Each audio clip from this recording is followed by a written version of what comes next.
Hello, my name is Troy Knudsen and I am a certified personal trainer. Today we're going to go over the hip flexors. They are right there.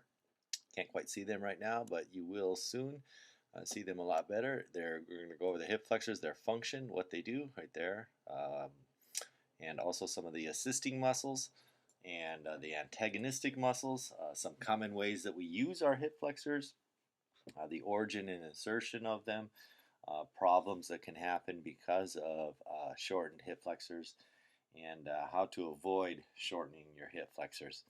Okay, so I hope you enjoy this tutorial. We're in Maya here. This is an animation program, and I am screen capturing this with iShowU. So hopefully this works pretty well. This is my first time doing this, so we're going to see how this goes. I'm more of a personal trainer than an animator, so forgive my lack of animation skills right here. I'm sort of learning this. I've been doing this for about a month, so we'll see how this goes. Okay, so your hip flexors, what is their function? The function of the hip flexors is to pick up the hip. And where are they? The hip is right there. It's moving around. We can see it better at this angle.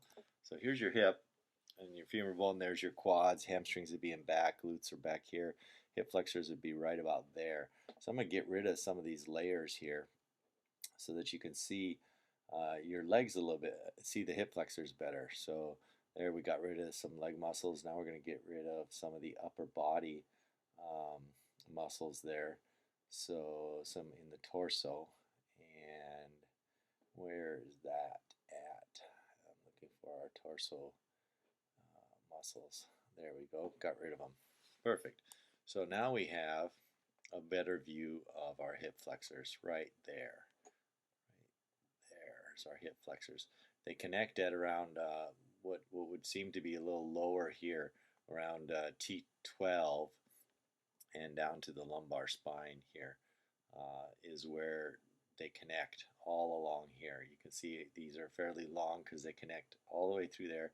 All right, this is their origin, and then they insert down here at your femur bone, top of the quads, right down there. So the function then, if they're up here to down there, would be to accelerate, actually concentrically accelerate hip flexion, which is picking that hip up right there.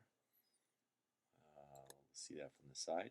Pick that up. Boom, right here. These hip flexors flex the hip. They concentrically accelerate hip flexion, which means they accelerate it. So if your knee is down here and you want it goes from not moving to moving and goes up, it would be accelerating hip flexion. So that's what the hip flexors do. They accelerate that movement, either from a stopping movement to faster, or from a certain speed to going even faster. So they concentrically accelerate hip flexion, and this is your hip, and they accelerate that movement up.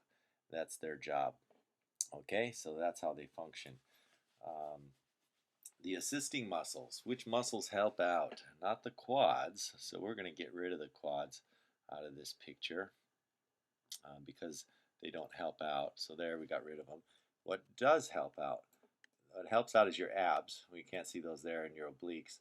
So those are in the front. Those help out with hip flexion. And also your adductors. These are your adductors. And what they do is they connect to your pelvis and then down to the femur bone as well. So since it's kind of up there and to the side of here, you can see how they also would help to lift up. So those are your adductors that help out in that movement. So if the hip flexors ever get shortened, we're going to fully animate this so we can move around here. If your hip flexors ever get shortened or not functioning right, what will happen is the adductors will pick up the work, or even your calves will start pushing off because the hip flexors can't pick up. So and if the calf's not functioning right, the hip flexors have to work harder, and then the adductors will come in and help out too. So really you want all of that functioning right. Your calves, when they're on the bottom here, to push off when you're going to walk in a movement walking. You want your calf to push off, your hip flexor to pull up, and the adductors to help out. So if anything's not functioning right, that order and how that happens isn't gonna work. Okay.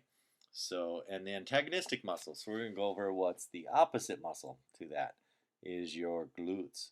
We're gonna turn on a little bit more here so you can see that your glutes are your antagonistic muscle. When the hip flexors, if the hip flexors concentrically accelerate hip flexion, the hip extenders, what would extend this hip backwards would be your glutes. When your glutes pull, boom, that's what they do. They'll pull you back. So, or if you're laying on your stomach and you pushed up, you did kicks or actually squatting and you're pushing up, um, your glutes do a lot of that work, or actually in lunges or any sort of kickback movement, your antagonistic muscles to your hip flexors are your glutes right there, and they concentrically accelerate hip extension, not hip flexion, but hip extension. So your glutes do hip extension, and your hip flexors do hip flexion. Okay, so that's your antagonistic muscle. What happens if this is shortened? If you shorten your hip flexors from doing a lot of hiking, a lot of sitting down, a lot of any movement where this hip is going from down to up. Any movement that's happening a lot. Anytime that you're accelerating hip flexion a lot is going to shorten them, or even sitting at the computer. Why? Because this distance is short here. It's not very long. It's short here and long right there. Okay, so you don't want to sit a long time. That's going to help shorten them. And if you shorten them for a long time, what will end up happening is this. Remember where they inserted in the back here? Uh, we'll get rid of that torso again.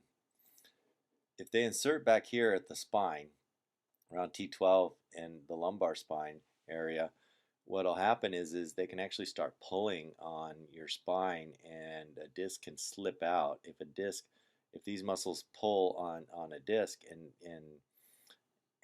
your vertebrae and a disc pulls out, it can hit a nerve, and then you got all kinds of back pain hurting there. So you want to make sure that you're stretching these often.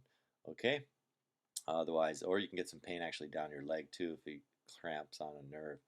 Okay, so you want to make sure you stretch those hip flexors a lot as you're exercising them a lot. Okay, so if you exercise, you pick this hip up a lot, make sure you extend it backwards a lot, so or equally as much. Okay, and there's our tutorial on our hip flexors, and hope you enjoyed that. Hope you enjoyed the animation there. This is in Maya again, and I'm Troy Knutson from gothealthandfitness.com or exercisewithtroy.com. Go check them out. Hope you enjoy it. Talk to you later. Now I'm going to shut this off. I got to learn how to do that yet. So here we go.